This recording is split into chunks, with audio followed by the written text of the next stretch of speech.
Picture this: a crowded train in Tokyo. A toddler starts to melt down, and the mother does nothing.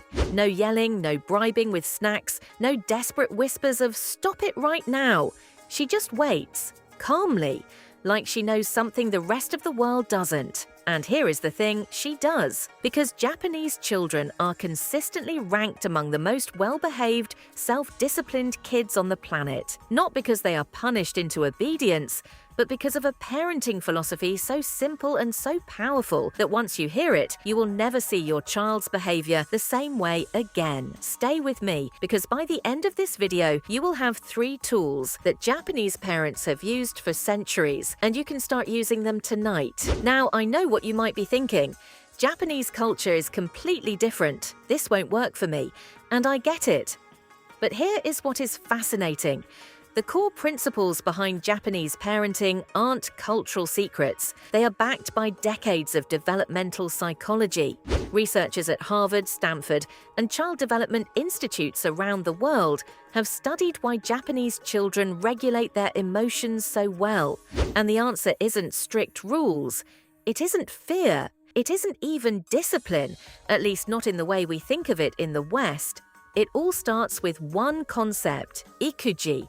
This is the traditional Japanese framework of childhood stages, and it completely flips Western parenting on its head. By the way, my name is Mai, and on this channel we break down how different cultures raise emotionally intelligent kids. In Western parenting, we often wait for the bad behavior, then we react. We yell, we take away the iPad, we send them to their room. And for a few minutes, it works. But then it happens again and again. That is because we are treating the symptom, not the cause. Japanese parents do the opposite. They prevent the fire instead of constantly putting it out. And the way they do that comes down to one powerful question they ask themselves every single time their child acts out. What skill is my child missing right now? Not how do I stop this behavior, but what does my child not yet know how to do?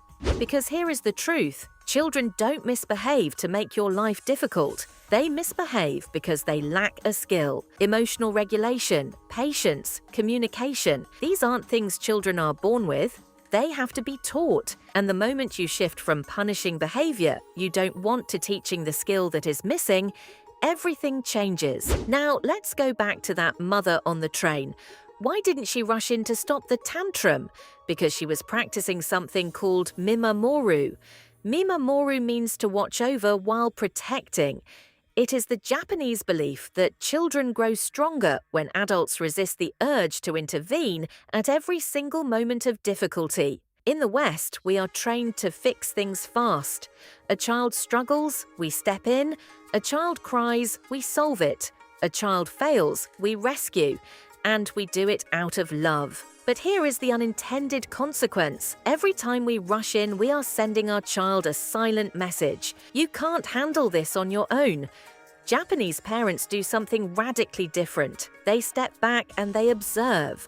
Not coldly, not without care, but with a deep trust that their child has the capacity to work through hard moments. They let the child sit in the discomfort just long enough to try, and when the child manages it, even partially, that experience becomes the foundation of genuine confidence. Not the confidence that comes from being told "good job" every 5 minutes, the confidence that comes from actually doing something hard. Studies in developmental psychology call this productive struggle, and it is one of the strongest predictors of emotional resilience in children. So the next time your child is frustrated, upset, or struggling, before you jump in, pause, watch, give them 10 seconds.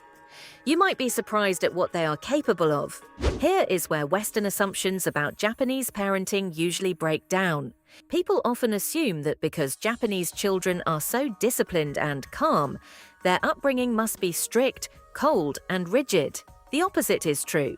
Japanese parenting is built on a concept called Amae, which loosely translates to the feeling of being able to depend on another person's love. In the earliest years of life, Japanese mothers are extraordinarily close to their children. Co-sleeping is common, physical closeness is constant. The child is never made to feel alone in the world, and this isn't babying. This is the foundation. Because here is what neuroscience tells us. A child who feels deeply, securely attached to their caregiver develops a nervous system that is more capable of self-regulation. When a child knows, in their bones, that love is not conditional, they don't need to act out to get attention. They don't need to test limits to feel secure. The emotional closeness in early childhood becomes the soil from which self-discipline naturally grows. And then, gradually, as the child develops, independence is gently encouraged. Responsibility is added little by little, not because the parent has pulled away, but because the child is ready.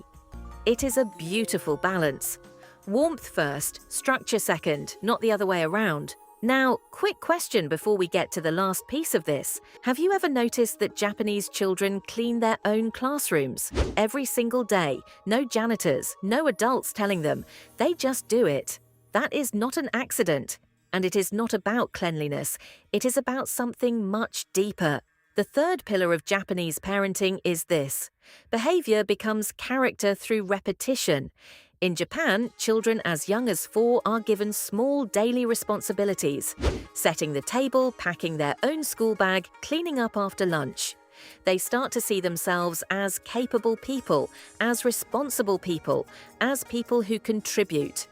And identity, once formed, drives behavior far more powerfully than any rule ever could. This is why Western parenting often struggles. We set rules, we enforce consequences, we reward good behavior, but we forget to build the identity. So if you take only one thing away from this video, let it be this. Parenting is not a series of fires to be put out, it is a garden to be tended. Start with the 10-second rule. Next time your child struggles, just watch. See if they can find the skill themselves. You might be surprised by the human being growing right in front of you. Japanese parenting isn't about being perfect, it's about being present. If you found this helpful, hit the like button and subscribe. I'd love to hear your thoughts in the comments below. I'm Mai, and I'll see you in the next video. Sayonara.